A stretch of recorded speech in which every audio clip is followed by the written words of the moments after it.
Hi and welcome back to another quick guide today. I'll teach you how to organize incoming emails in Gmail. Managing incoming emails in Gmail helps keep your inbox clean, organized, and easy to navigate.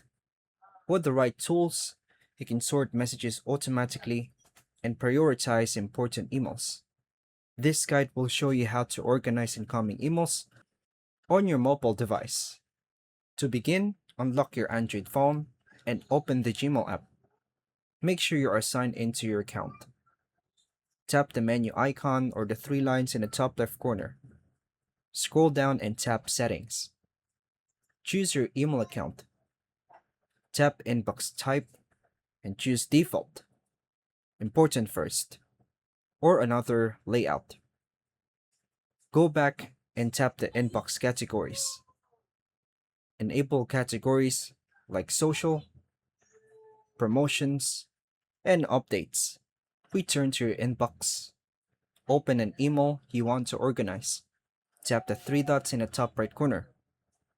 Tap Move to. Here, you can choose a label for your email. Tap the chosen label to assign labels for better organization. Swipe emails left or right if enabled to archive or delete quickly. Repeat these steps regularly to maintain a clean and organized inbox. Tip: you can create custom labels in Gmail to group emails based on projects, clients, or topics. And that's all for now, folks. Thank you for watching.